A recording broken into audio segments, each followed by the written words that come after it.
Who That Nation? How you doing? Come on in. Take a seat. Sit back. Relax. Put your feet up. Grab a drink. And let's talk Saints football. Y'all know what time it is. Time to keep it real. Let's go.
How you doing? Come on in.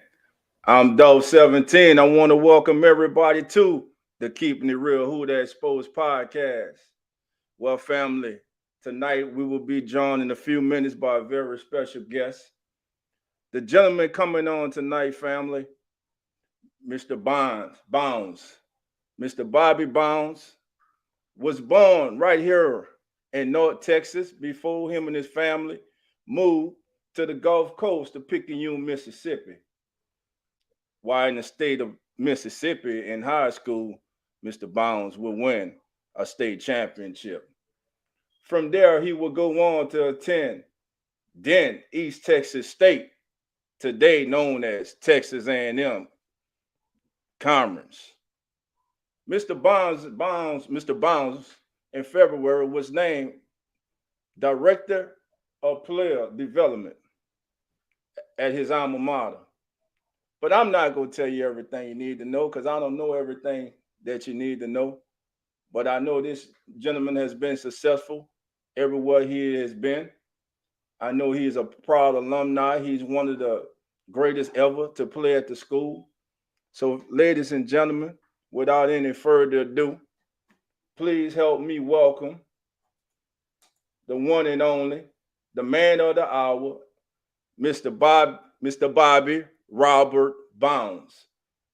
How you doing? How you doing, Director Coach? How you doing tonight? Doing good. How's it going? It's going great. First of all, we want to thank you for taking time out your busy schedule to join us tonight. It's an honor to have you on our show. Well, thanks for having me, man. It's an honor to be on the show. Talk about our program in Texas A&M Commerce. Yes, sir. Yes, sir. Like I was saying in the opening, you were born in North Texas. Am I right? Mesquite, if I'm not mistaken. Absolutely. Born in Mesquite. I had a brother and sister who graduated actually from Samuel High School in Dallas. We moved around a little bit before we settled back in Picayune, Mississippi, kind of where I grew up. Went to middle school and high school there. Okay. Yeah, you was right up the road from New Orleans. You right up the road. Oh, yeah. Yes, sir. I'm sure we could share a bunch of stories. Yes, sir. Yes, we could. Now, let's get into it. We're gonna greet the family members as they coming in. Jerry, how you doing? Come on in. St. Doug, how you doing? Come on in. Bruce, how you doing? Come on in.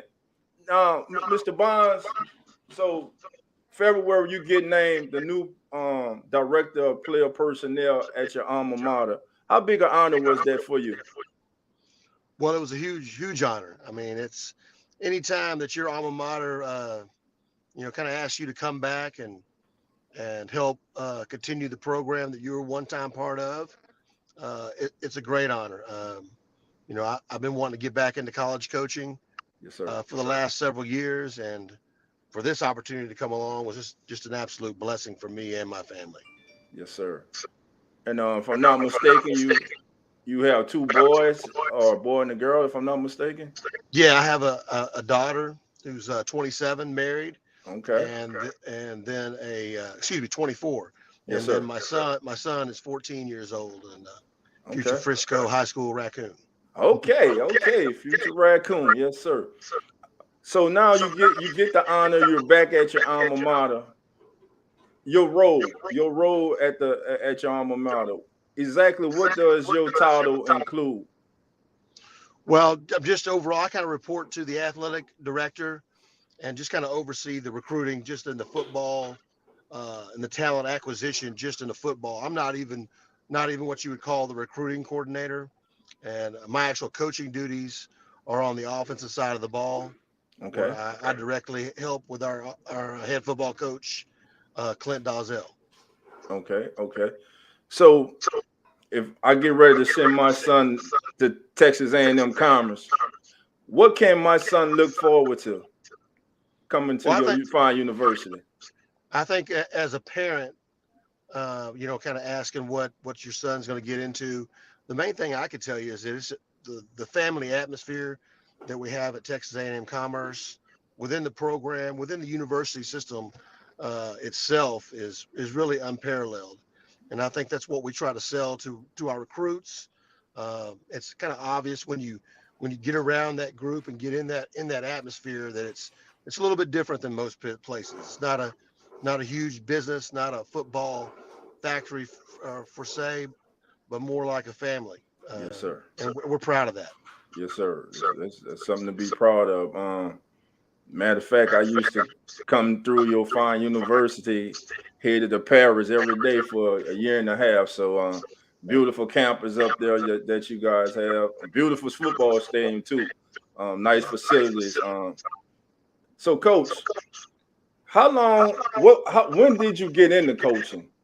What was your I first job as a I coach? went I went right into coaching. I was a grad assistant Okay. at then East Texas State. That was my first job, and then went right into high school football coaching in Texas. My first job was at Newman Smith High School in Carrollton. Okay. Uh, I was in it for 1 year. I was 24 years old, and our coaching staff, my head coach got fired, so we all got let go. So I was early into that deal. If you're a football coach and you haven't been fired, you're about to be fired. That's kind of the Yes, kind of sir. the saying. Well, I got that the first year anyway, but I came out smelling like a rose. Went to Flower Mound Markets the next year. Was hired as a receivers coach, and then over the next 2 seasons, we played 30 games and won a state championship in Right. 1997. So 1997. All right. And also, I see you were the quarterback coach at Picayune High yeah, School in 1998. went back there for a year. Um, just to kind of test the water. It's a little bit different coaching high Right. school football in Mississippi than it is in Texas from a lot of different standpoints. A lot of talented kids, and I enjoyed that season, but Yes, sir. I knew that I needed to be back in Texas, and I did Gotcha. come back to Texas to Gainesville High School the next year to be the offensive coordinator for Mark Copeland.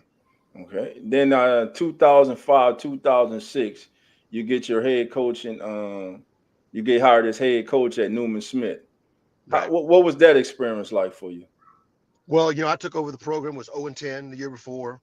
Of course, Newman Smith at that time had never been to a playoff game, and I believe it was 17 or 18 years of existence. And we had a really good team my first year. We went 4-6, missed the playoffs by one game, lost 3 games by a total of 5 points. It was a tough year. Had a good group of seniors, sent 7 kids to play college football. And then we fell off a little bit the next year. Had to play some young kids, and just got non-renewed, and that kind of led me to get into private business for a little while at that time. Yes, sir. But that head coaching experience was vital, in my development. Learned a lot, uh, but I felt really good about the job that I did. I left the program in a better situation than it was when I got it. Yes, sir. Uh, all those things that you try to do when you're charged with a leadership position With like that. leadership. Right. So basically, what you did, you went in and you laid the groundwork for you changed the culture of the Yeah, there school. was there was definite culture change. I mean, the freshman class, and we kind of had there was a tad bit of recruiting where some kids had some choices about which schools they went to. I kept my group together, got them there as freshmen. They went 9-1, and that group there went on to be the first playoff team in Newman Smith history when they became juniors. A lot of Wow. those kids were 3-year starters and probably could have played with us on varsity. 3 or 4 of them probably could have played varsity as freshmen, but I wanted to keep them together. It was more about building that program Right. than personal success at that time, which was best for the kids. So, another reason why I left there with my head up, and I knew where that deal was going. Got you. Okay, so now, I see that this past season, the team had a 5-6 record. Um, kind of didn't finish the season the way you guys would have liked. Lost your last 4 games. You finished 5-6. But you had some good wins to start out the season. I mean, you had a Absolutely. what? You guys had a 4-game winning streak from September the 24th to October the 22nd when you defeated Houston Christian 31-3.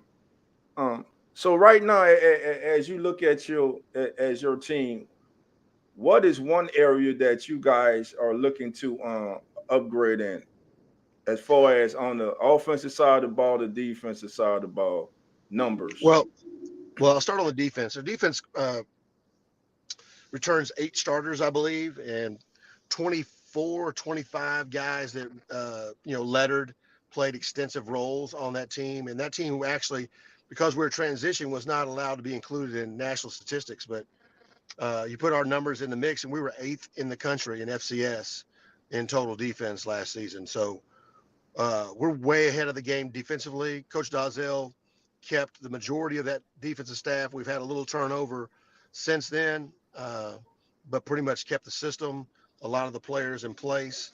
They're out trying to find 1 or 2 pieces to make that a dominant unit at our level.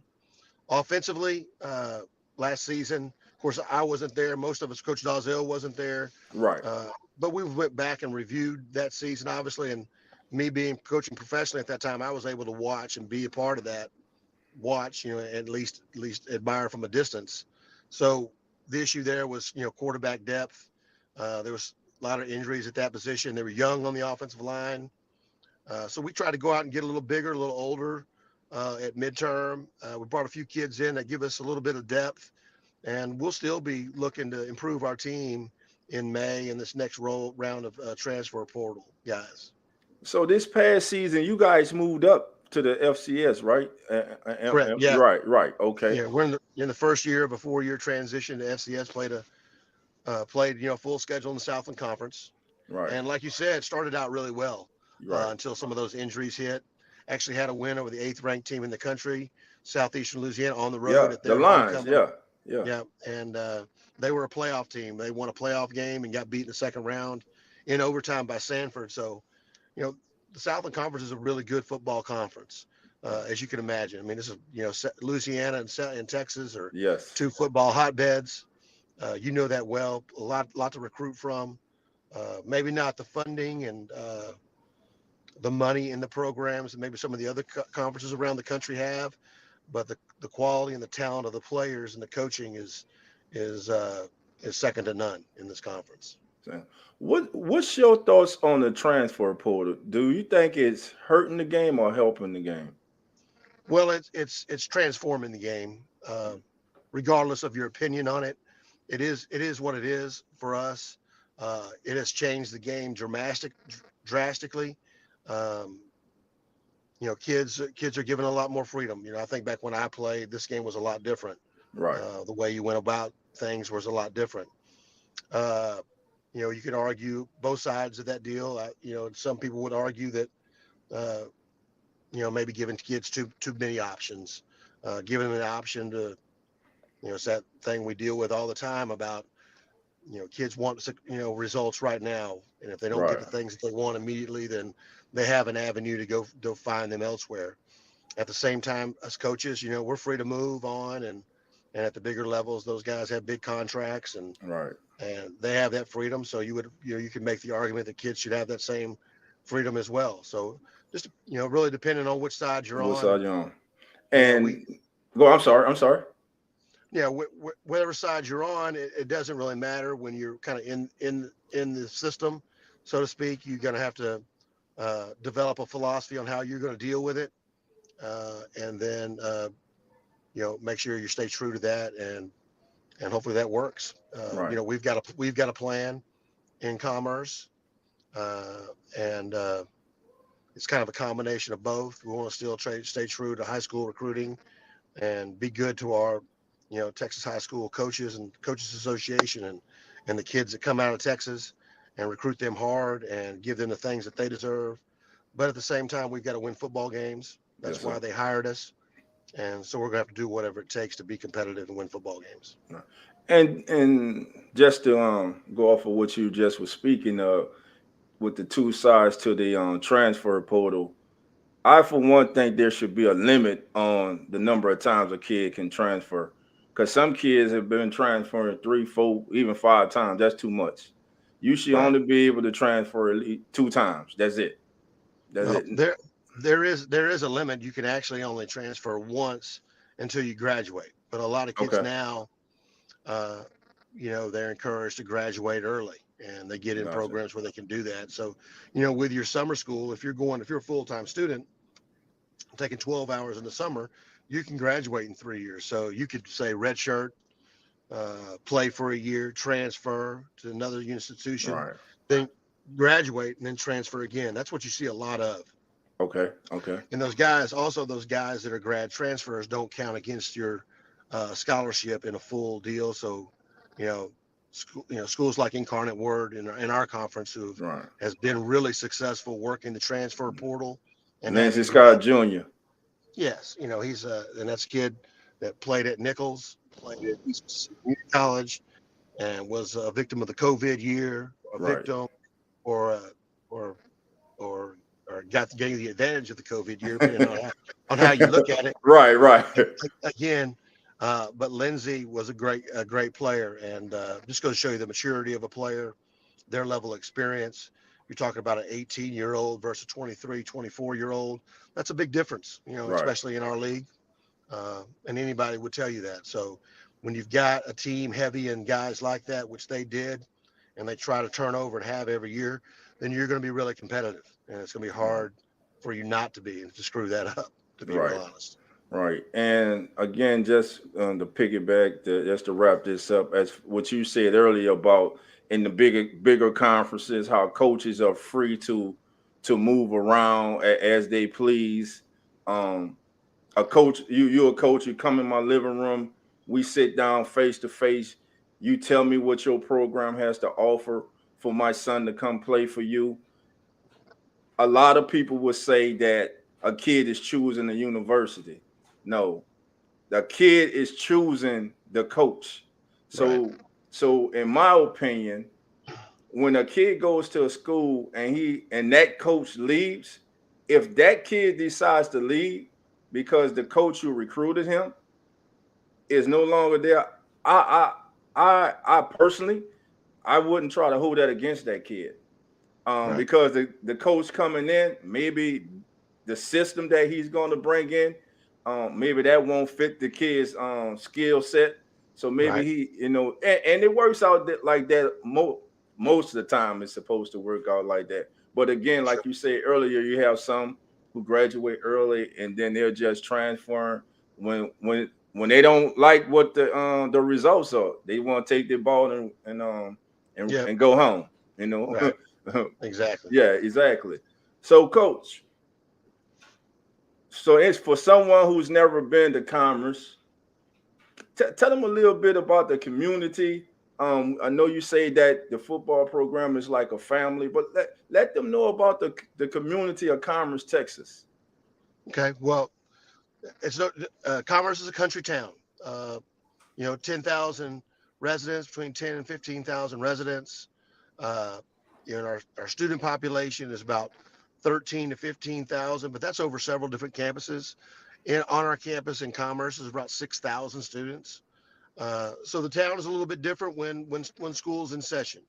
Uh, but again, like I tell you that it's still a community. When you're in Commerce, whether you're on campus or in the community, in the town, moving around, it's pretty easy to be able to differentiate the guys that are on football team or athletes on campus, and people tend to take care of those people. So even outside the football program, the athletic program, the entire community is is together in type in a family atmosphere that you probably don't find on most college campuses and in most college towns. Right, right. Okay, coach, your spring game, I believe it's in 2 weeks on the 22nd, I believe. Yes, sir. Yes, Okay. sir. 6 o'clock. Six o'clock. I think me and my son, we're gonna try to make that, man. Good. Um, what are some of the festivities you guys are going to have? And I believe I read something that you guys earlier that day, if I'm not mistaken, will have a football camp. If you please would let everybody know Yeah. who's in the area they may want to attend and bring their kid to attend the football camp. Yeah. Thanks for giving me a chance to plug that. Yeah, we're playing a big day in Commerce. It's our junior day as well, where we bring in not just juniors, but any underclassmen, uh, 25, 24, 25, and 26 graduates that are kind of on our radar at this point in time. So we can meet them. They can come and get a little more associated with our campus. We'll have them on campus starting around 1 o'clock. Uh, in the meantime, starting about 3 or 4 o'clock, there's going to be a huge tailgate. We're going to have 10 to 15 vendors, food vendors from the area, from Commerce, Greenville, Sulphur Springs, to be there to providing food for purchase. We're going to have a live band. And then at 4 o'clock, we're going to have that kids camp that you mentioned. It's free for all kids 5 to 11 years old. Our players will be heavily involved in that, out kind of showing the kids it's a good time about football. Yes, sir. Not too much real extensive instruction, just more trying to get them introduced to the game of football and show them how fun that game can be and how fun it is to experience that with other people of your age, and especially the young kids. We want them to Right, enjoy the game because, as participation across the country in youth sports and football in particular is falling off. So right. we want to do our part to continue to stimulate that, even though we are in the great state of Texas, Yes, sir. and football is still king here. You better believe it. And by the way, I got a 5-year-old who I just introduced to flag football, so I will be bringing him up there to let him get Yeah, some instructions and absolutely, enjoy the atmosphere, man, and just absolutely, fall in love with the game of football. So, for coach, sure, what type of kid? We know you want good football players, but what type sure. of person are you looking for to bring into the Commerce A&M family? Well, obviously, when you're dealing with football players, kids that have grown up in that atmosphere, for the most part, you're dealing with stand-up kids. I don't think that we really have to go out and seek a special kind of kid out there. Although we do, and there's a lot of things that we do encourage that our coaches look for when we're out on the road. Obviously, we like an engaging young man, Sir. a young man that's confident, that has understands, that really loves the game of football, which is probably the number one thing. There's a lot of kids that are talented and play the game really well, but don't really love it. Don't love the work part of it. Don't love the practice part of it. Don't work, the process so much. They're just the guys with results, and it's kind of easy to see those kids. And as much time as we spend on the road in front of the screen, video, evaluating these kids. Uh, those are the things that we're looking for. Okay. Well, Coach, we're being joined by my co-host, the legendary Coach Rock. Hey, Rock. Uh, So how y'all doing, man? Excuse. how you All I, doing, right. Coach? oh man, been running with them girls trying to get them right for Easter. So I'm just getting in. So We understand, man. We I hear you. understand, man. We understand. So, Coach, for anybody who would like to purchase season tickets or anything for the upcoming season, once you get the family information about that. Well, it's if you'll go to lionathletics.com, um, and there'll be a link on there for tickets. Season tickets are on sale as we speak. We only have 4 home games this year. Had a little bit of a scheduling bluff before we got in. We've got 7 road games, only 4 home games. But we do open up at home on August 31st against the UC Davis team that's highly respected, coached by Dan Matthews, former Colorado Buffalo, and Boise State head coach. So they're going to bring a formidable team in here, and really the first true national FCS power we've seen in Commerce ever, really. Right. Okay. And that's what's the season opening date? August 31st, a Thursday night. Oh, it's Thursday night. Yeah, no reason for anybody to miss it. You still catch What? your Friday night game, still catch your Saturday night Big 12 game or your SEC game of your choice, but you got to come out and see the old Commerce Lions. Hey, y'all hear Director Bounds. There's no excuse. Everybody in North Texas everybody in Dallas is on a 45-minute ride.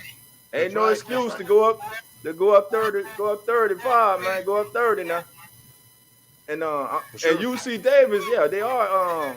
Wasn't UC Davis ranked this past season? I know they had a good program the last few years. Yeah, they were for the first part of the season. They had a couple losses, but Cal State Sacramento, who is also on our schedule, where we go the next week out there to see them, was ranked number 1 most of the year, and got beat by Incarnate Word in the playoffs. So right off the bat, we got 2 big FCS games, home and away, and that we're in preparation for right now. Yes, sir. And what's this? The question that slips my mind. Oh no, here it is. Okay. Oh, we plugged the camp. The camp is going to be in 2 weeks. It's free.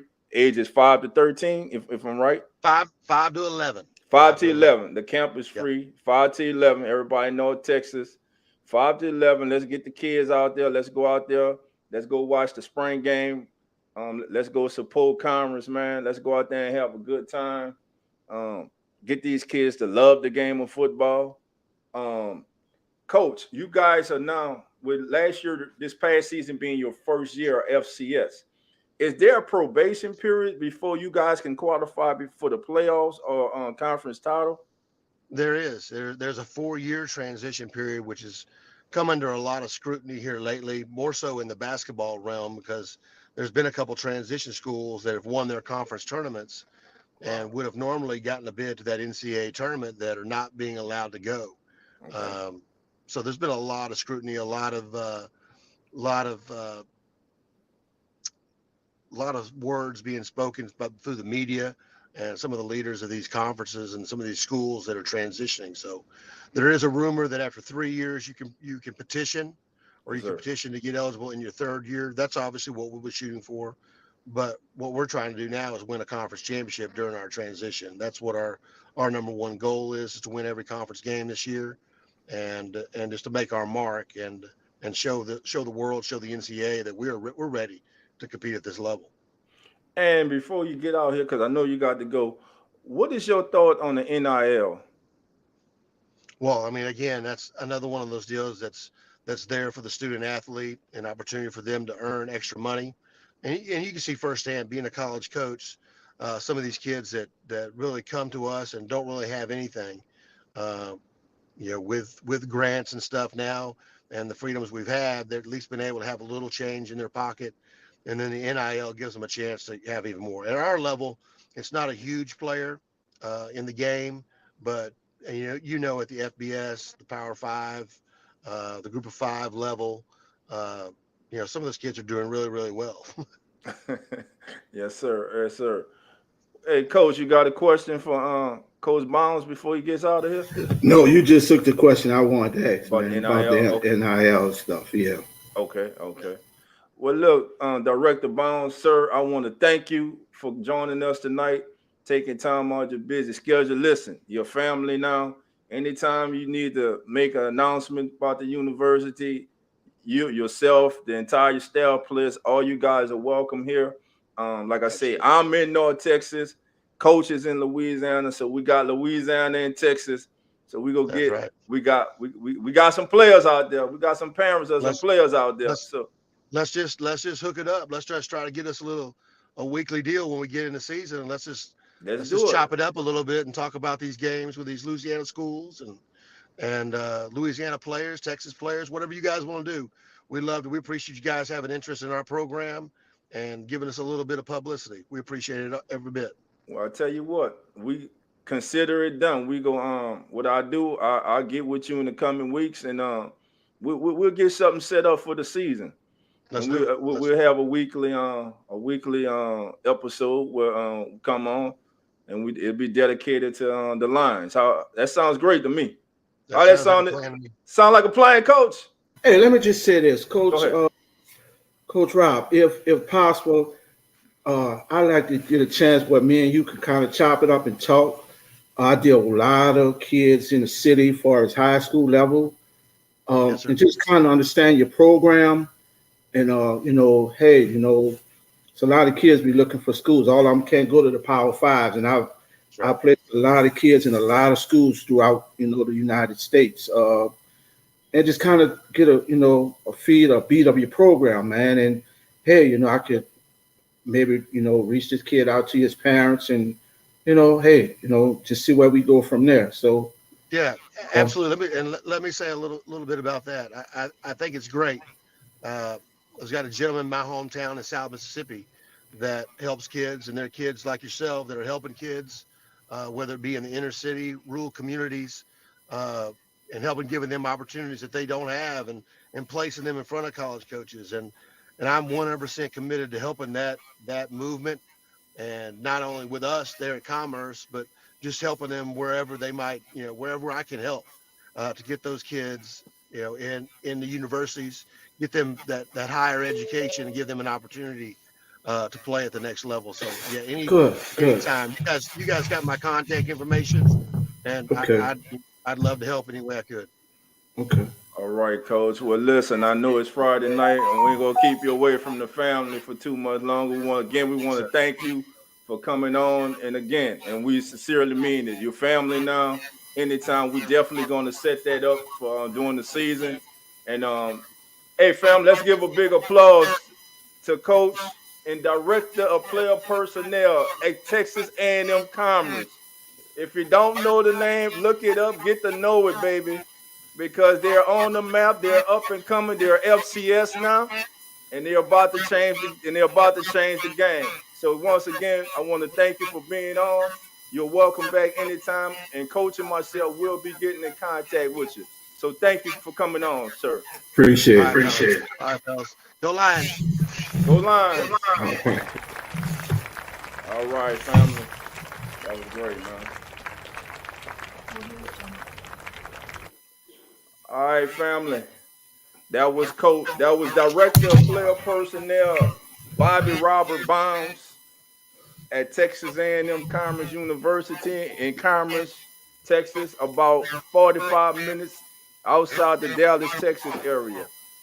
Like he said, it's a family atmosphere up there, community. It's a college town, and they have a nice facility up there, man. I've been through there a few times, and it's real nice in Commerce. So if you got a kid out there that's looking for a school, take a look at Texas A&M Commerce. I don't think you'll be disappointed. They're trying to do things the right way over there. All right. All right, let's greet the family. I ain't have a chance to, but they here. You know he always here. Uncle Jerry, come on in. St. Doug, come on in. Dana, come on in. JT, come on in. Where we at? Denise, Miss Who That Jackson, come on in. OG Stoner, come on in. I'm about to drop that link, Stoner. Uh-oh. Oh, it ain't. Wally. Nakia and Wally Muhammad. What's up, sir? How you doing, my brother? Come on in. Thank you for being here, my brother. If it's your first time, hit that like bell and subscribe, fam. But thank you for being here, my brother. Nice seeing you. All right. David, how you doing? Come on in. Eric, how you doing? Come on in. All right. New comment. Ain't nothing, man. Just out here, baby, trying to do it, baby. Trying to do it, man. Hey, I got to get you on, man. I'm about to drop the link, man. Come on, man. Chop it up with your boy. Hey, I want to know how you feel about UConn winning that championship the other night in basketball, man. All right, coach. So, coach, how was your day today, man? I know you said you was out with the Man, girls, man. I've been in the mall since 2 o'clock, bro. Just getting on. Wow. Hey. So that's the kind of day I've had, bro. 2 o'clock in the mall. Hey, coach. Once you go ahead on and let the family know about next Friday's special guest, because I had it. That's in the working right now. Yeah. Our guest next Friday is a childhood friend of mine. He grew up in the Carrollton area. Um, he's a graduate of Louisiana State University. He attended LC Fortier High School. He's a graduate honors of Louisiana State University. He's a very successful businessman in New Orleans and also throughout the state of Louisiana. He's an entrepreneur. Um, he's a great person, and none other than Mr. Russell Kelly. Uh, Russell has published a book, Daddy's Cry 2. And guys, I would like for all the men, especially all the men, to be on here next Friday to talk to him. And Russell has opened up dialogue to where, we as men, we personify this tough image and we hold stuff and we keep it bottled up and we don't know how to release it. Well, what he talks about, man, is as men, there's a lot of stuff that we go through emotionally, physically, mentally, and we have to find a way to release it and not hold it and not be ashamed to talk to somebody, not be ashamed to cry, not be ashamed to show your emotions as a man, because like Russell says, the more you keep it in, the more it eats you up, man. So you have to find a way to release it. So all men, I'm hoping you guys can join and ask him questions. And when I ran this to Doc, I thought it's a great idea, man, because we as men, we always have to persona this thing. We hard as nails, and we gotta be tough, and we don't really know how to deal with emotional problems. And you see a lot of men commit suicide, killing themselves, killing their families, killing their kids. They go into serious depression stages, and especially the times that we living in, man, it's hard for men out here, with the pressure of family life or just living an everyday life, man. And Russell has opened up a way of talk to somebody, reach out to somebody, find a way to release this anger, release this whatever you feel is burden, because when you released it, it lifts a lot of load off your back, man. And then you could be a better human being, a better father, a better husband, because if you carry a lot of weight and pressure on you, you tend to say you can snap easily at your wife, you can snap at your kids, and that could be detrimental in your marriage, it could be detrimental how your kids come about. So what he's saying, he just opened up a channel to talk about how to release it, how to talk to somebody, not being ashamed of just letting your true emotions and feelings come out as a man.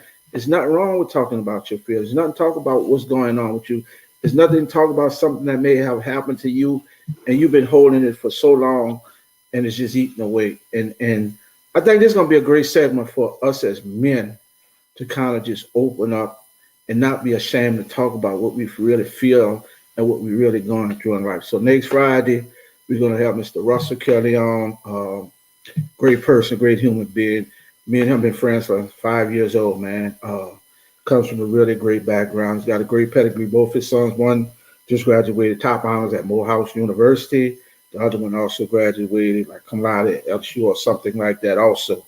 So he comes from a great, great background. His daughter is autistic and Russell does a great job with her. So, man, I'm hoping all men and invite men to come on with us next Friday. Sometime, you got to step away from sports, man. You got to dig into some of the issues that we are facing as men in life. And I thought this would just be a great time to kind of change directions and kind of as men Let's just talk about everyday things that we face and we go through. So next Friday, please join us. None other than Mr. Russell Kelly himself will be on with us. Yes, sir. Yes, sir. Next Friday, family, 8:30 p.m. We gonna we'll be promoting it. We'll get you more information as the week goes on, as it gets nearer. Number one Saints fan say, speaking of Russell, he also helps people with housing also. Yeah, Yeah, so yeah, yeah, she knows Russell also. yeah. Yeah, so good, a good brother all the Yeah, way and he around. does have his a trucking business in New Orleans. That's his number one. Yeah, yeah. He's an entrepreneur. He's got his hands in a lot of stuff in the city, man. All right, let's take a quick look at this NBA scoreboard right quick. Right now, with 38 seconds to go, it's the Sixers holding off the Hawks 133 to 130 with 309 left in the fourth. It's the Pelicans 106, the Knicks 101 with 321 left in the fourth. The Grizzlies are all over the Bucks 128 to 110. At the end of the third, the Mavericks are up on the Bulls 91 to 85. The Warriors and Kings have just tipped off. And later on tonight, it will be the Phoenix Suns taking on the Los Angeles Lakers. Games that have already concluded. It was the Pistons defeating the Pacers 122 to 115. The Wizards got past the Heat 114 to 108. It was the Rockets defeating Charlotte 112 to 109. The Rockets win a game tonight with swirling reports that they may move on from current coach Silas and go in a different direction for next season. The Boston Celtics handled the Toronto Raptors 121 to 102, and the Brooklyn Nets took care of the Orlando Magic 101 to 84. And when we come back, family, we'll get into the latest New Orleans Saints news. We'll be right back.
Welcome back, family. Welcome back. All right, family, let's get into the latest New Orleans Saints news. Courtesy of Saints News Network, Saints draft prospect tonight, courtesy of none other than our good friend and our brother Bob Rose. We take a look at Zach Charbonnet, the running back from UCLA, a young man that Coach Rock likes a lot. Bob's story reads, the New Orleans Saints have one of the NFL's most dangerous offensive weapons and running back Alvin Kamara. There we go. All right.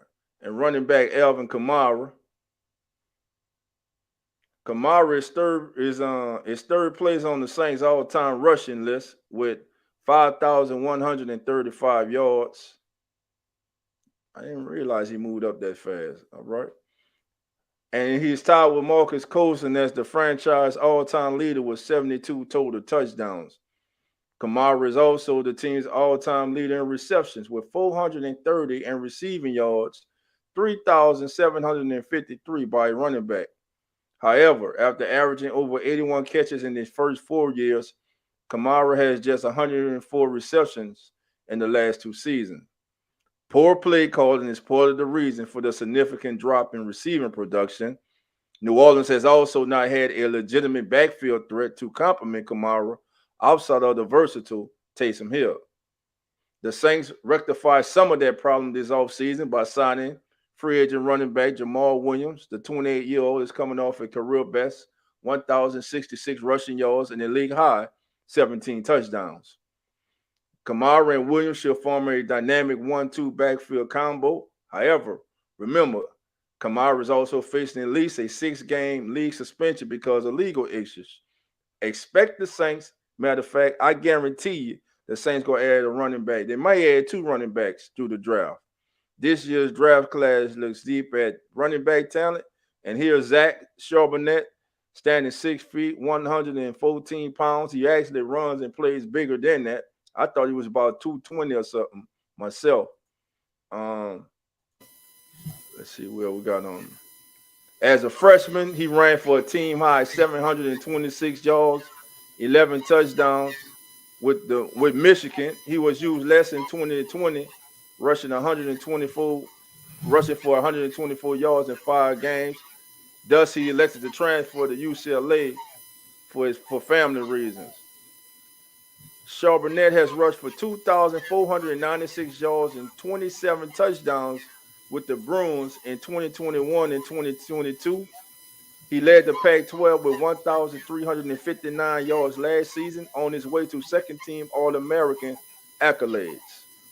Among participating backs at the NFL Combine, he ranked 10th in the 40 with a 4.5, 4.40, 5th in the 10-yard split, 1.54, 4th in the vertical jump, 37 inches, and is 6th in the broad jump, 10 feet, 4 inches.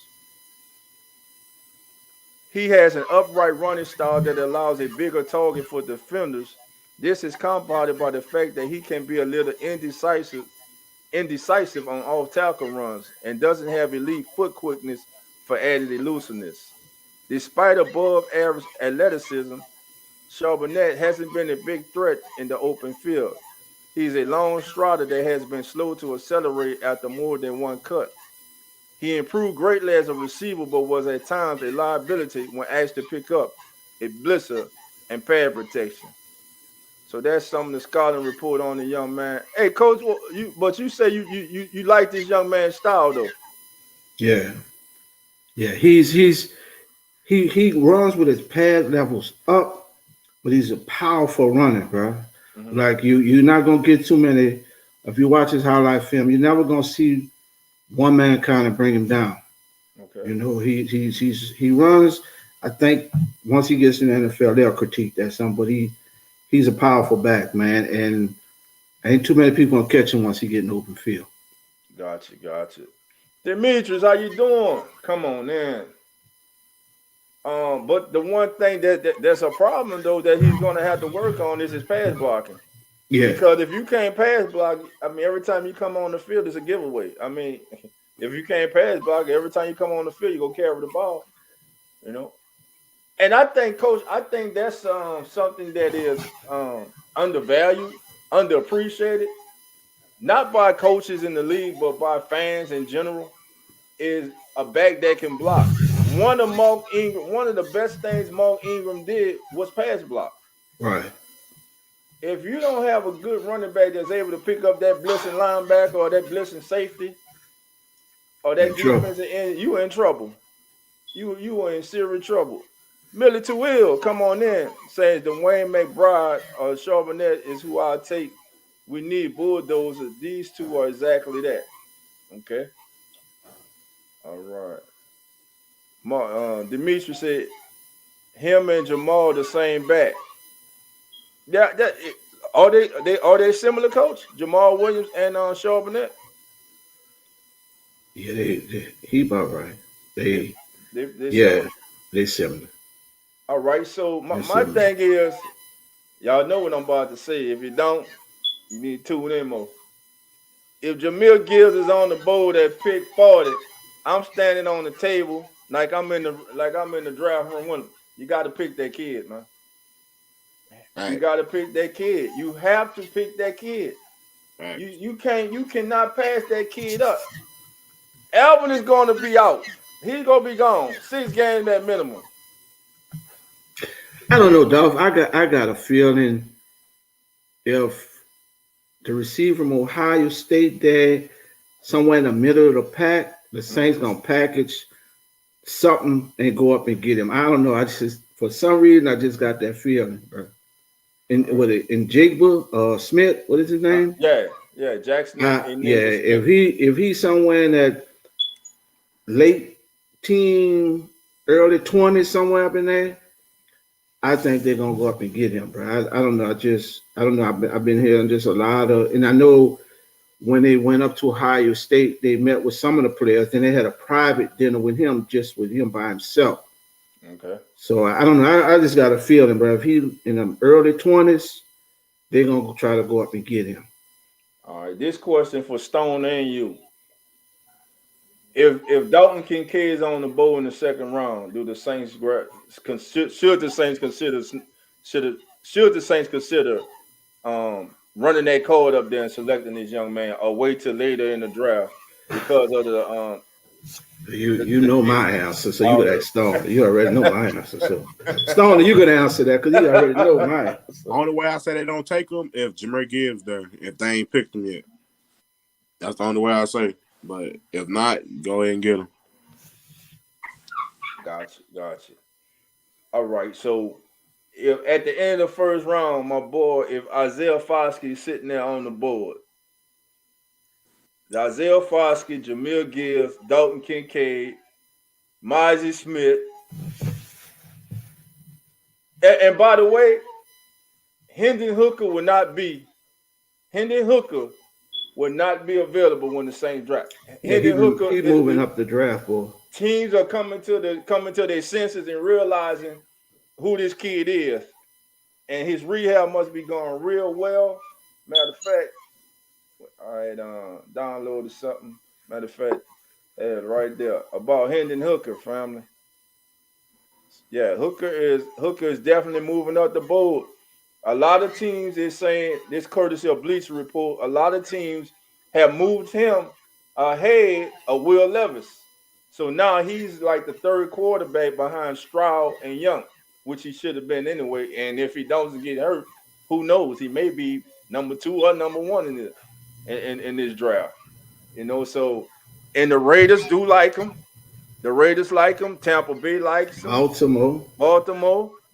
And there is rumors that Baltimore has started to do extensive look in the quarterbacks. So maybe there's going to be some movement with them with Lamar Jackson.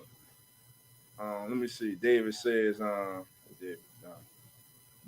I don't care for him. I don't think he translates versus bigger, faster athletes. He's talking about Charbonnet, coach. Oh. Yeah, he's talking about Charbonnet. Against bigger, faster guys in the NFL. Let's see. Demetrius says, I think we need a pass-catching running back out the backfield. Gibbs. I'm going to keep. Now, listen. Let's say Gibbs is gone. Day 2 or early day 3, I want the kid from Kansas State. The running back from Kansas State, Stoner. The little man, 5'9", 5'8". Deuce Vaughn. Deuce Vaughn. I would take Deuce Vaughn. David says Foskey at 40. One of the OTs top 5 or 6 at 29.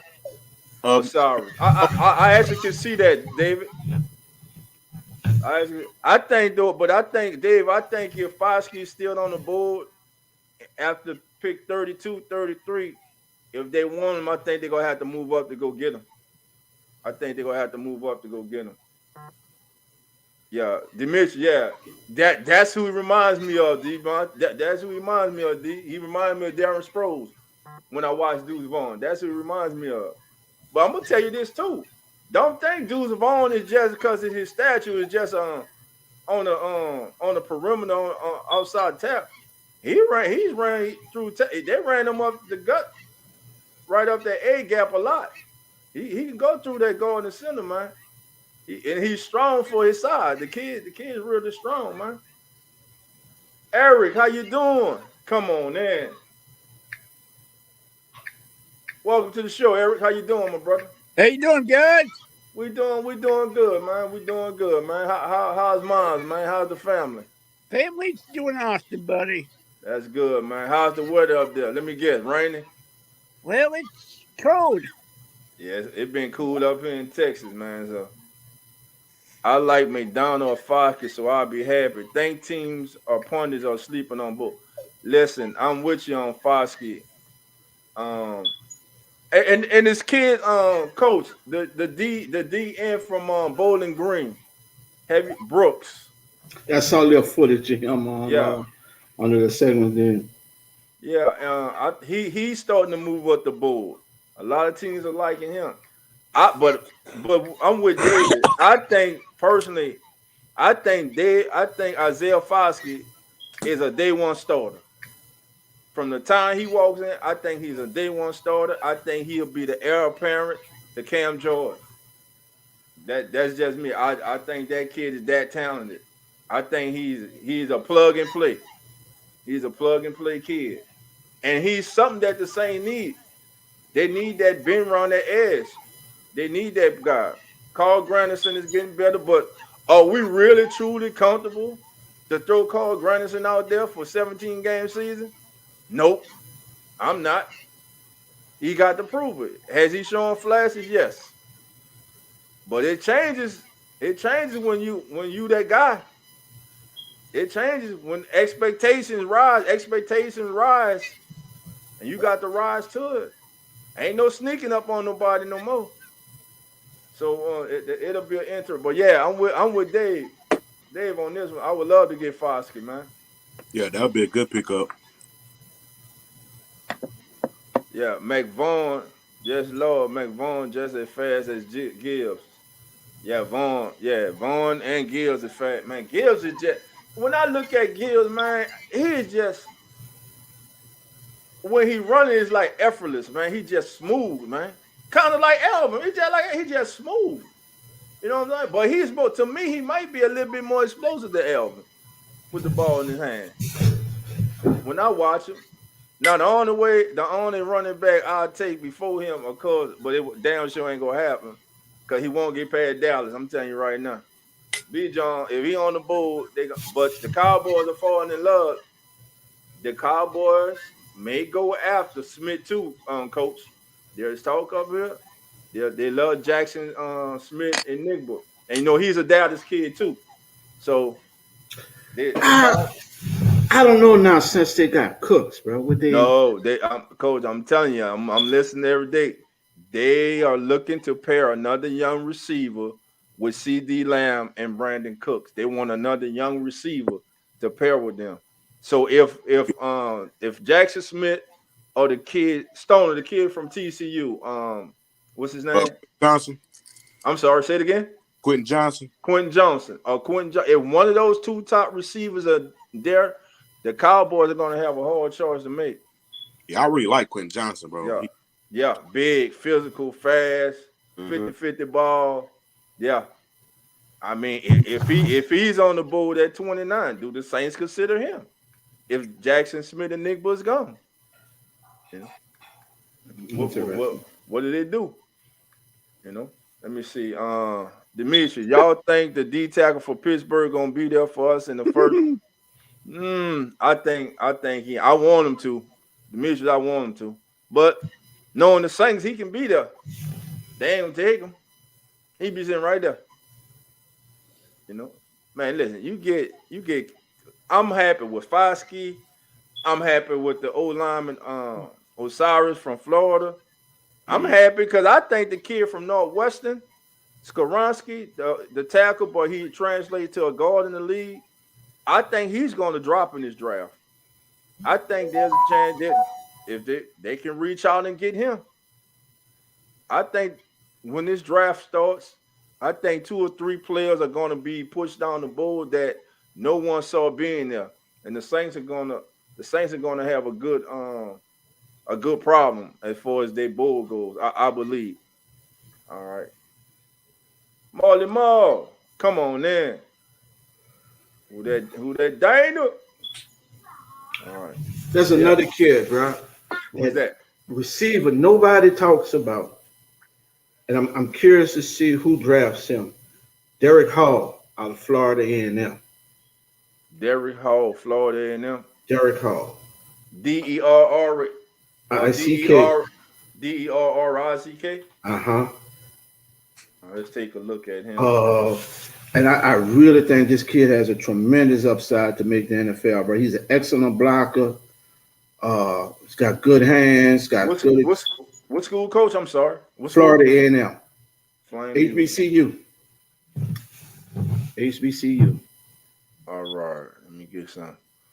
See if we get a quick look at Mr. Hall. And I think he's going to be a sleeper for whatever team grabs this kid. I think maybe year 2 or maybe year 3, he really going to blossom into a nice receiver for somebody. Okay, let me see. What was his name again, Coach? Derrick Hall. Hall is his last name. He's First a name. receiver. Receiver. I gotta look into him. Yeah. I'm trying to get video on him right now, Stone. So we can take a look at him, man. He stood out in the game at Tulane, HBCU game. He stood out in that game. I don't know if he was invited to the Senior Bowl or not. Okay, let me go on YouTube him up, man. And have it From right what there. school?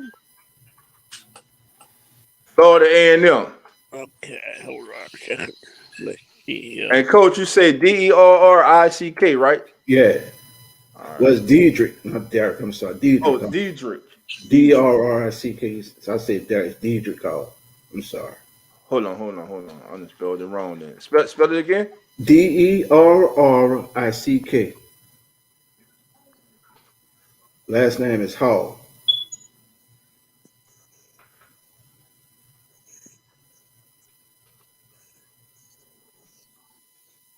Florida A&M. Mm-hmm. Wide receiver.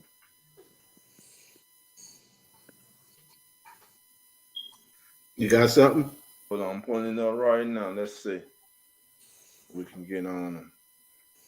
I keep getting the kid from okay, I got his measurables. He 5'10", 195. Yes, sir. Okay, Very explosive. Let's go back here. Draft profile. Let's see what they say about him. Ooh. All right. Get him up there on the board. All right, there he is right there. That's him. Scouting report on the young man. All right. He let's see. His 40. So What was he his 40 played this time? year?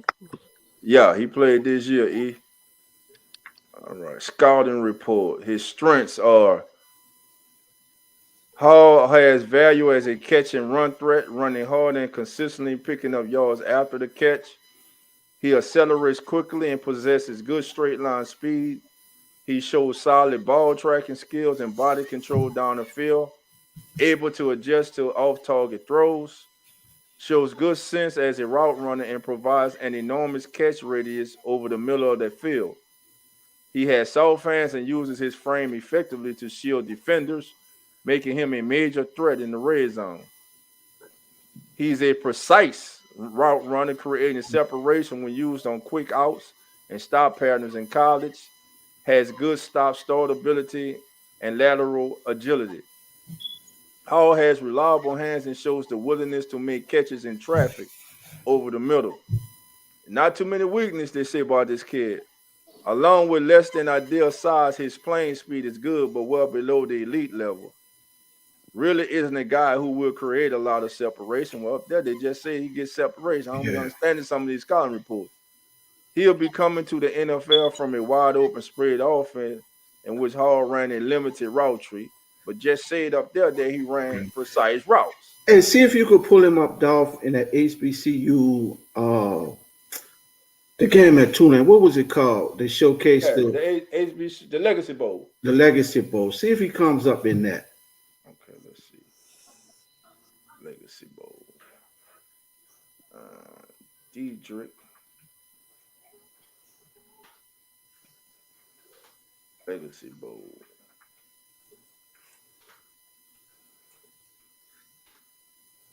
Let's see. D9 drills and highlights.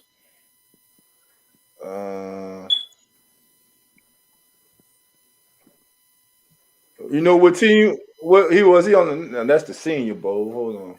Was he invited to the Senior Bowl, Coach? I don't know. I think he may have. I'm not sure.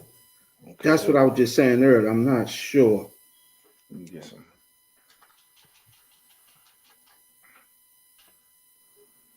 Let me get this up right now. Throw the in now.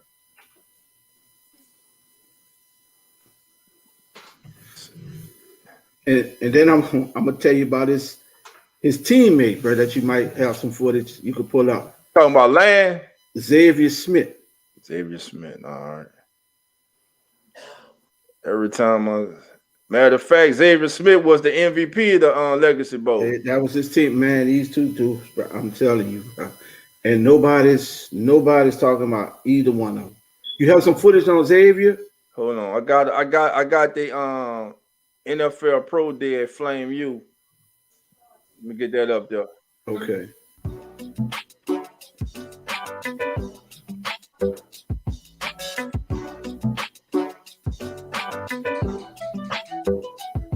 Hey, this courtesy of HBCU Game Day. HBCU Game Day here live in Tallahassee, Florida, as they just wrapped up Pro Day here at Bragg Memorial Stadium. I'm here with Vincent Jones, and Vince, quite a day here at Bragg Memorial Stadium. Definitely a day. I would say a pivotal moment in Florida A&M football history with 30 out of 32 scouts from NFL teams here. Just an amazing day watching everyone work.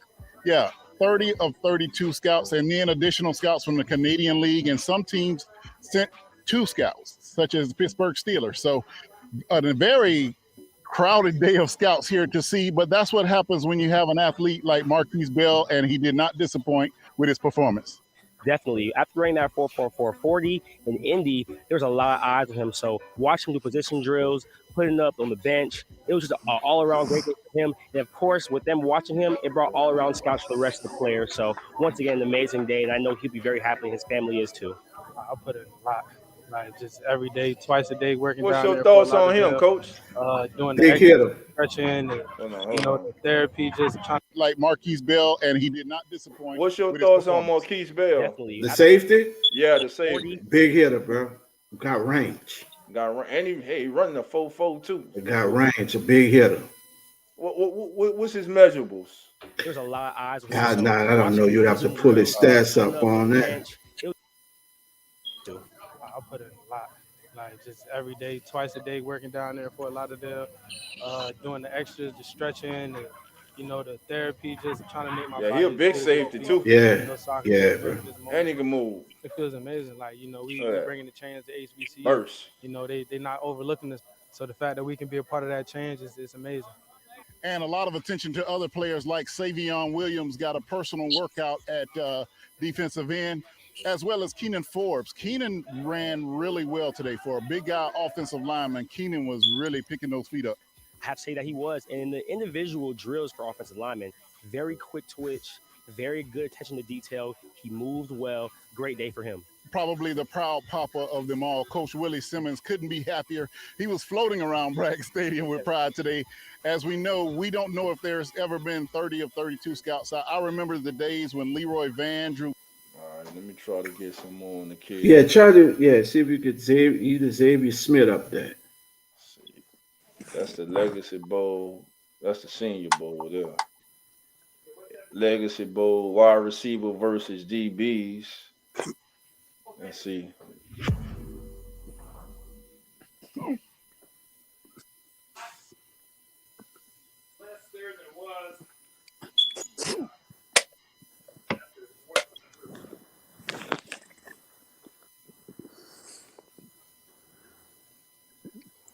James Hawkins versus CJ Bowler. Tyler Moore, Full Valley State. Isaiah Cox, Alabama. Oh, he stuck that foot in there. He was gone. That was nice. Jaden Thompson, They John Warren from Jackson State. Elijah Warren Smith Benedict. Jacory Rankin, Mississippi Valley. All right, there's Hawkins from Alabama, Albany State. That's not him. That's not him. Harris from Southern. There you go, Xavier right Smith. there, Xavier Smith, right there. Oh, all right. Bad throw. Isaiah Cox, Ray Estes. Yeah, the quarterbacks weren't. I don't know. I wasn't too. I thought too impressed with them. No. You don't. What those? It's probably not even one you think can make a maybe be a backup in the league. I mean, anything's possible, bro. With the right quarterback coach, and time to develop, maybe on like a practice squad or whatever. So I mean, anything's possible, though. Right. You know, anything's possible. So I won't say that. Gotcha. But man, I wish you could have that Xavier Smith or Diedrich, man. Those and nobody, you don't even hear them talked about on no day of the draft. And I'm telling you, whoever gets them in the year 2 or 3, you're gonna have special receivers. You think that much of them? Yes. Yeah, man. Yeah. They 2 or they 3. And you heard they had 32 scouts. 32 scouts. That's great, man. To be there for the Legacy Bowl. And that's, I don't know, that's, where, back I was coming up, the HBCUs were the prime thing. We've forgotten about the HBCUs. This is a lot of talent. Yep. Those HBCUs that are being forgotten about, man. Just overlooked. Why the hell they don't have anything on this kid? You can't get no video on them. Am I spelling his name right? DJ Hall, wide receiver, Florida A&M. Let me see if there's anything come up on Xavier Smith. I think. Defensive. Yeah, let me see if Xavier Smith will come up, man. Try and see if he'll come up for you. All right. Xavier Smith, see Xavier come on.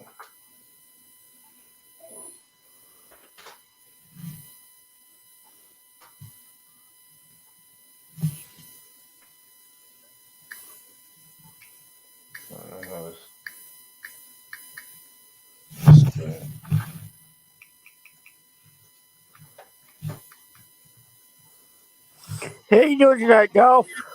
I'm doing fine, Eric. How about yourself, man? Doing all right, bud. Just trying to figure out why we can't get no footage on none of these kids from Now he came up on my YouTube. I got Xavier the X-Man Smith. He popped up on my YouTube. Xavier, right? Yeah, Xavier Smith. All right, E.R. Smith. And he popped up because they call him the X-Man. Search. Xavier profile. Okay, 2022 highlights. Yeah. Okay, I got it now. Hold on. Okay, let me get in so I can share the screen. Got it now. Took me a minute. I got it. Dang it. We got one of them. There we go. This kid here. Let's check him out. Like 5 what? This is courtesy of Waldo 205, family.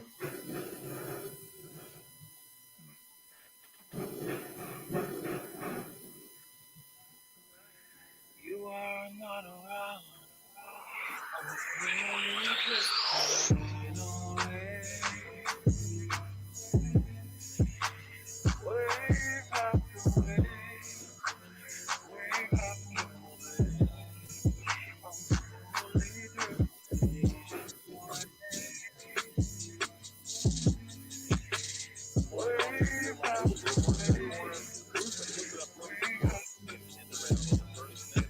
explosive, man. Mm-hmm. Very. It just What you means think of day 3? helpful. I'm hoping they 3 or 4, bro. Some, like I said, he getting somebody camp. Somebody got to steal out of him. I'm a boy, bro. Those 2 guys were explosive at Florida State. You don't even hear them mentioned.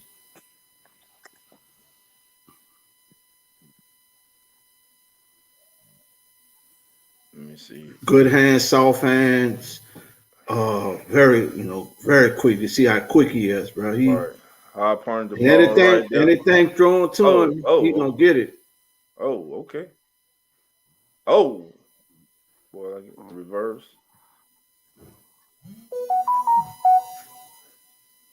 All right. Okay. Xavier Smith. That Carolina they playing? That's getting Carolina right there. Let's get Carolina. Oh, okay. Set him up.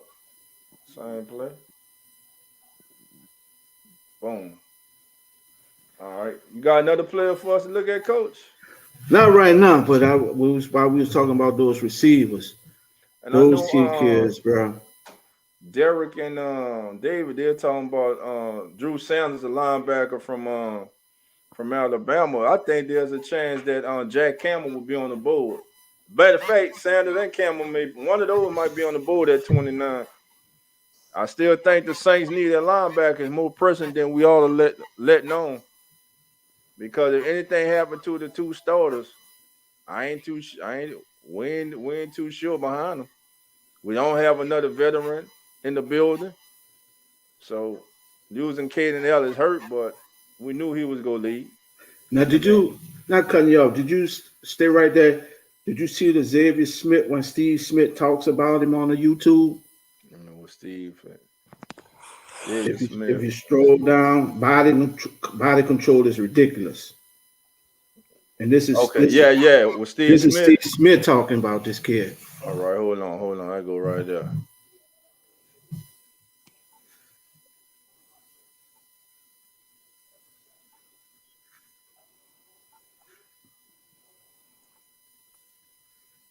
You put this young man in space, crazy.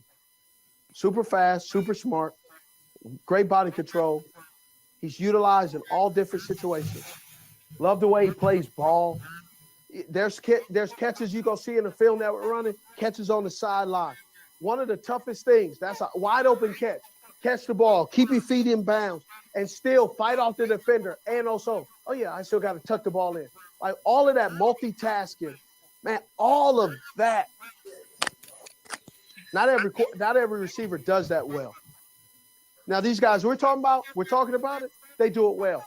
And Steve, do you have anything negative to say? I'm not trying to be negative. I'm just telling you what I love about what I see each guy. And some of it sounds repeated because that's how you should play wide receiver. If you want to dominate in this league, body control is important. Odell Beckham body control was ridiculous. That's why he was able to do that one-handed catch against Brandon Carr. That's why Justin Jefferson, body control is important. Stephon Diggs, body control is important. Devontae Adams, body control is important. Tyreek Hill, body control. Waddle, I can name upper echelon, tier 1 wide receiver over and over again. And I can name some tier 2 wide receivers. Well, let me tell you who doesn't have great body control. Jags, just a guy. But Xavier, I love Xavier.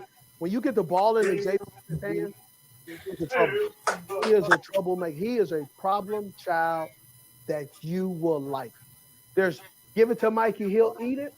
Give it to Xavier. He will run to goal, right? Great body control. Also, one of the things I noticed about him, he got a different gear. He has a 6'7" gear. It's not even on the manual, but he just can he could get going. So I think that's an interesting point, and I don't think we talk about Hyatt. All right, I've heard Steve Smith podcast, man. All right, That's Derek Hall right there, man. So man, Xavier Smith, man. Hey, Yeah. you got the great Steve Smith, man. Very impressed with you. That's high praise right there, man. Yeah. You know, And and like I said, bro, whoever get him about his third year, I say his second or third year, man, you gonna hear about him. And a lot of teams gonna be sick. They missed out on. hey, David, I see you breaking down film, brother. What linebackers, David, would you that do you have as sleepers this year in this year's draft that people are not talking about? I like Owen Papo. Who Stone? Who you like? Owen Papo. Owen Campo. Who's Owen Campo? Who he plays? Owen Papo. Can you hear me? I got Owen Papo from Auburn. from the kid from Auburn. Okay. I like him. Hey, coach, you got a coach's corner ready for the night? You go hold out to Wednesday. We can hold out to Wednesday. Okay. Yeah, man. Let me see who Drew Sanders. They told.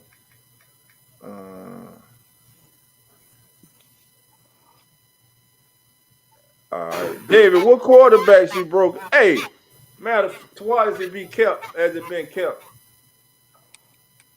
I've been saying that I like this quarterback from Houston, Clayton Tune. The Saints have had Clayton Tune in. I think day 3, Clayton Tune will be an excellent choice for the Saints as a young developmental quarterback. I think he got some tools to work with. David, what's your thoughts on Clayton Tune? Because I'm telling y'all now, the love with Hendon Hooker, it ain't happening. Hendon Hooker's going to be long gone. Let's see. Haven't looked at line per. My draft needs are the trenches, tight end and potential QB. Okay. What QB, Dave? I mean, David, what's your thoughts about the kid from Houston?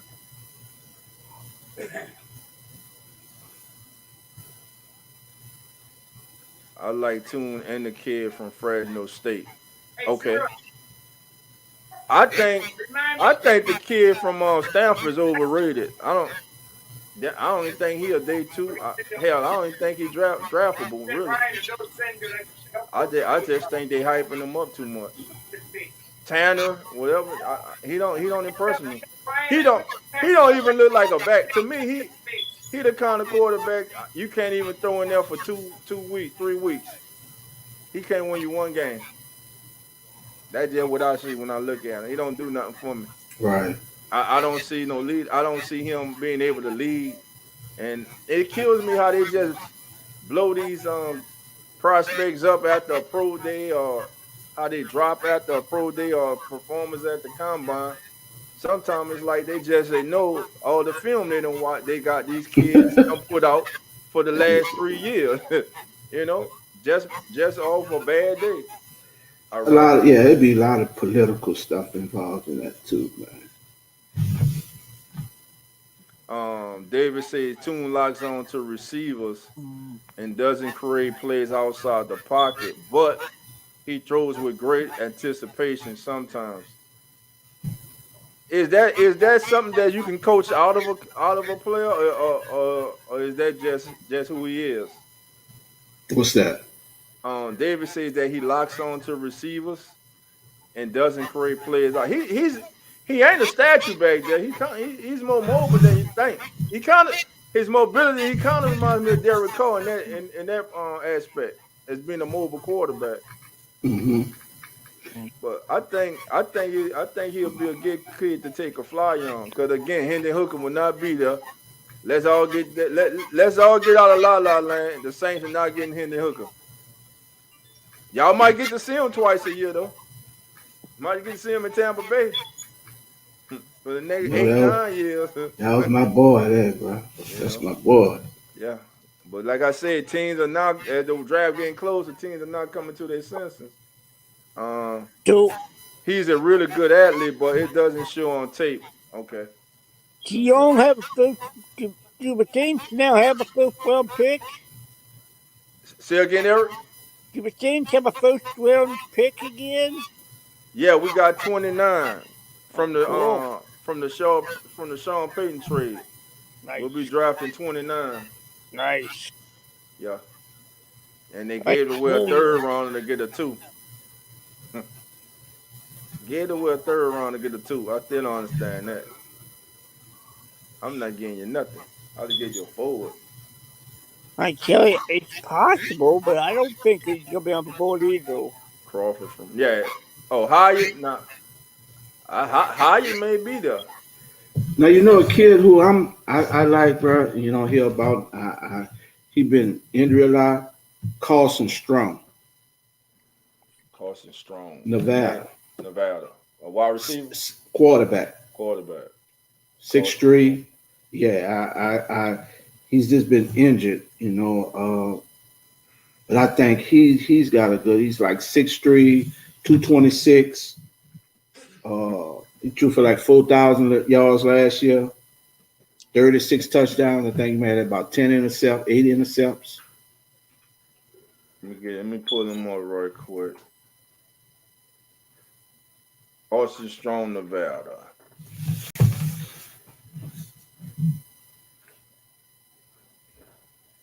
Well, 2 weeks ago, Coach, he signed with a USFL team. He did? Yeah. I just put it up on YouTube. Okay. From number 1 crew 9 months ago, Carson Strong. Let's see. They got his 2021 highlights. He might have been undrafted last year. Yeah, hey, Coach, he went last year, Coach. He went last year? Yeah, he went last year. Okay. Yeah, because he just signed with the USFL. Yeah, he's in the U. Yeah, he went last year. Yeah. So he's going to be the comeback. I don't say what team he signed with, but he did sign this 2 weeks ago.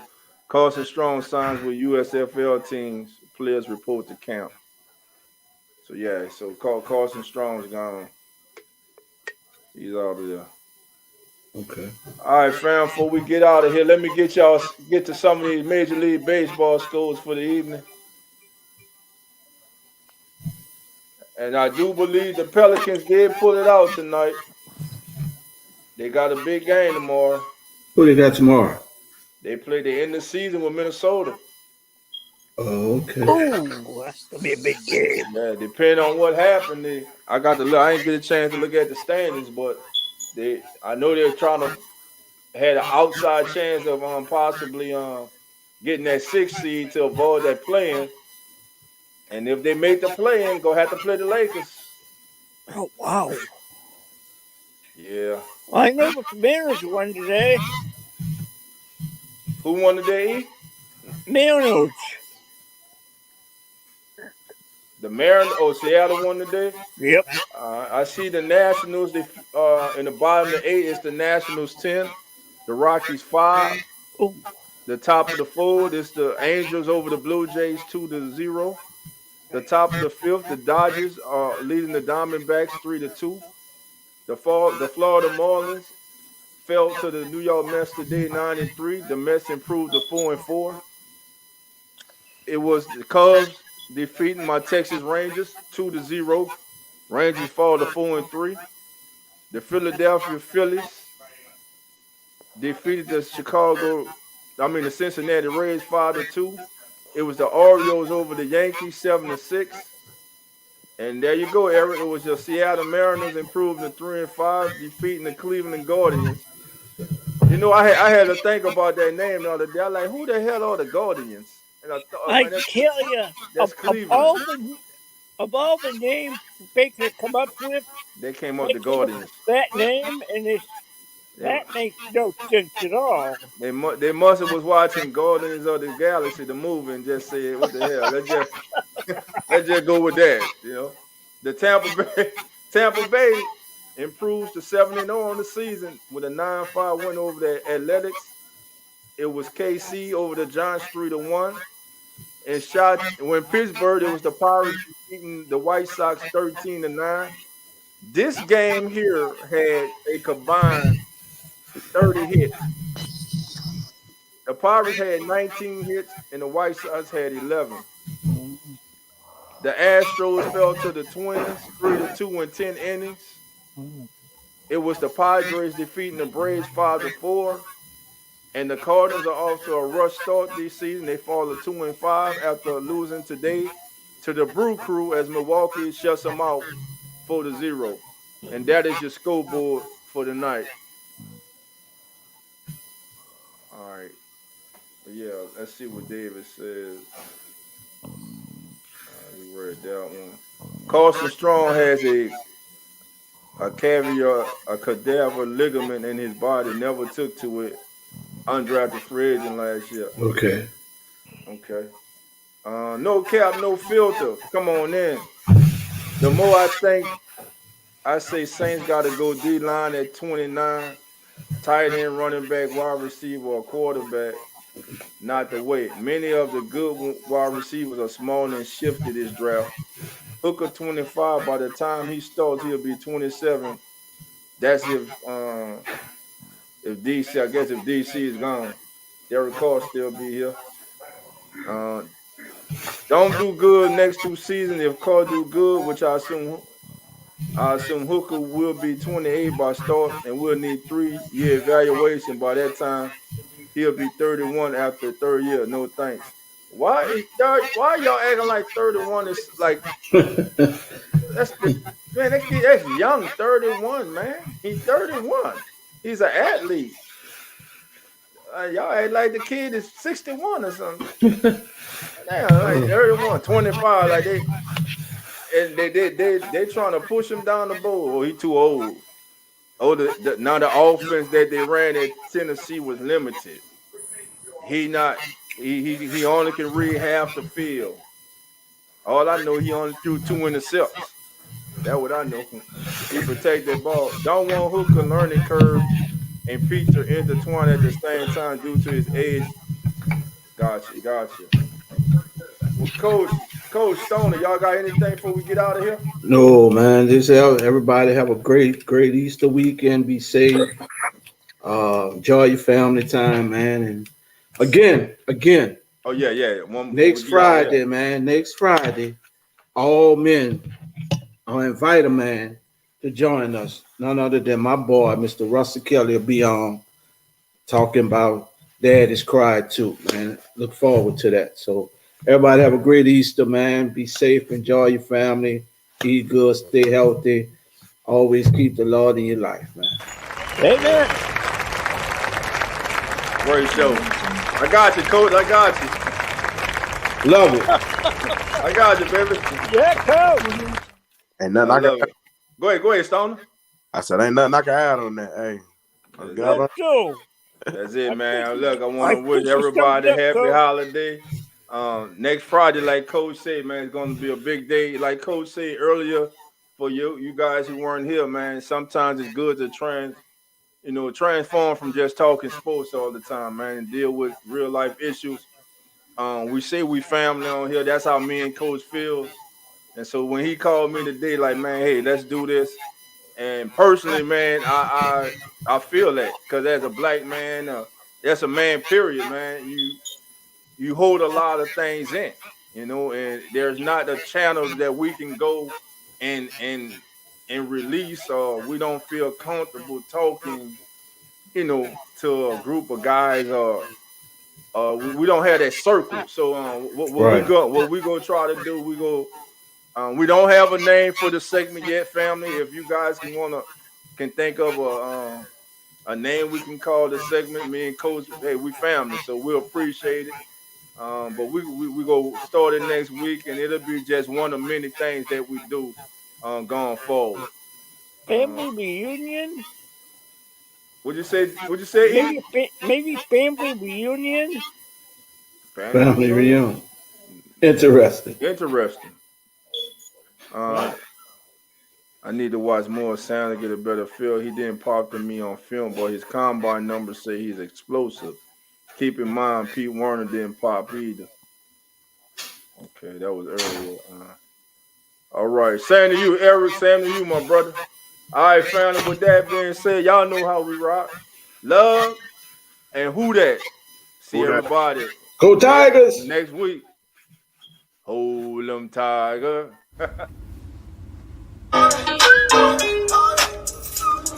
Keeping it real, who that sports pod, legendary coach Rod, those 17. Let's rock. Who that? Boss kick, black and gold. Let's go. First and goal from the one. Best believe we go punch. Punching in, get them punch. With them Saints, watch us march. Down the field, down your throat. Keeping it real, who that sports. Breaking news, interviews, open lines just for you. Call in, join in, Pale Nation, just win. B.I., Mount Zion, Coach Green, oh my, CJ, JV, Trick or Trade, Jose. Keep it real, baby. Keep it real, baby. Keep it real, baby.